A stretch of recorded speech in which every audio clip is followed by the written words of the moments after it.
Hello guys, welcome to the channel. In this lesson, we are going to talk about keyframes. As an editor, keyframes is one thing you will use all the time. Now, what are keyframes? Or what is keyframe? Or what are keyframes used for? Keyframes are used to define the start and end of an action. So that is the simplest definition of keyframes. It is used to define the start point and the end point of an action. There is no better way of teaching you this than to illustrate it. So right here I have these three objects. I have point A, I have this picture in the middle, and then I have point B. So now what I want to do is to make this picture move from the middle it is here to point A, and then from point A to point B, and then probably make it come back here. So that's basically what I want to do. So I'm going to zoom in on the track a bit, and then let's cut this at the 5-second mark. So I'm going to cut all these. So the first thing you want to do is to select the object you want to keyframe. So in this case, the picture.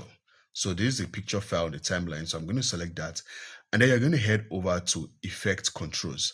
So if you don't have your Effect Controls panel open, you can head over to Window and then click on the Effect Controls panel to activate it. So I have mine activated. If you don't have yours activated, go ahead and click on that. So now within the Effect Controls, you are going to work with motion. So right here within motion, I have position, I have scale. So right here, I can change the position of the image. So I have it in the middle. So I can change these values right here. As you can see, as I increase and reduce the values, the position changes horizontally. I can also do that vertically by changing the values as well. So right now, I want to animate this image. I want it to move from the middle to point A, and then from point A to point B, and then from point B back to the middle again. I'm going to add a keyframe. Now to add a keyframe, I'm going to click on this stopwatch icon. So basically, any effects that has this stopwatch icon attached to it, you can keyframe that effect. This is the keyframe icon. So when I click on this button, the keyframe icon, right here, I'm going to zoom on this. I don't know if you can see it. You see, it adds this little dot here. This is the keyframe. This keyframe holds these values right here, these position values. I'm going to add another keyframe right here. So I'm going to move my playhead forward a bit. Now to add another keyframe, I'm going to click on this button right here. I don't know if you can see it. Let me increase this a bit. Yeah, this button right here. This adds/remove keyframes. So when I click on that, you see another keyframe is added. So with this keyframe added and selected, I'm going to change the position of this image. So right here, I am going to move, I said I was going to move the image to point A. So I'm going to change this value. Make sure this moves to point A. All right. So that is it. So let's move this down a bit. So the first keyframe holds a different value, while the second keyframe holds a different value. So if I play this back, so I play this, you see that the image moved from the middle to point A. So let's play this back again. Now the speed at which it moved from the middle to point A is too much. It was too swift, it was too fast. So what I need to do is so I'm going to zoom in on the keyframes right here, as you can see. So I'm going to increase the distance between here and here. So I'm going to move this away from here. All right. Now when I play this back again,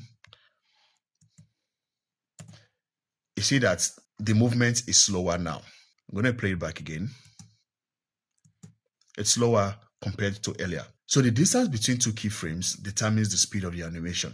So if the keyframes are close to each other, the animation is going to be fast, like you saw earlier. But if they are far apart, it is going to be slow.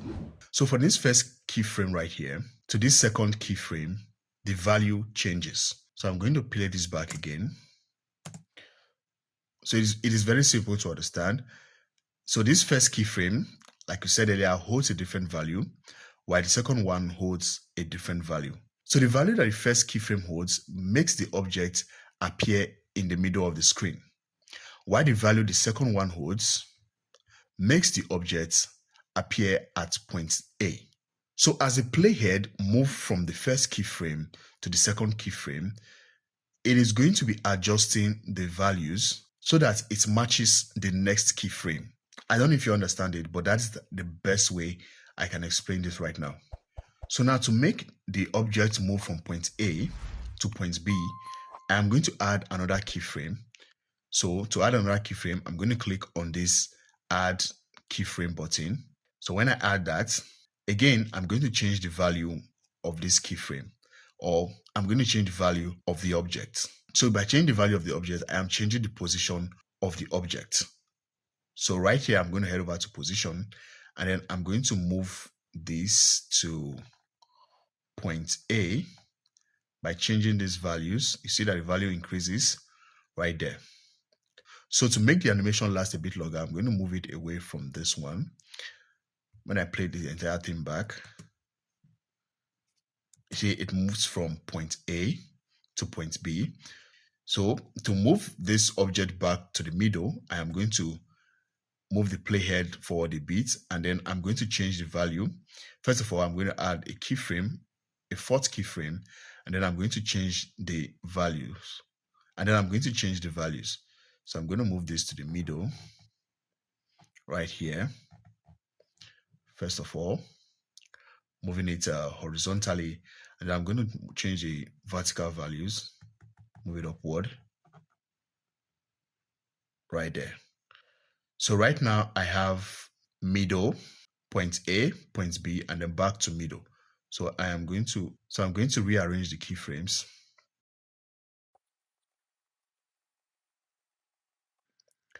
So when I play this back,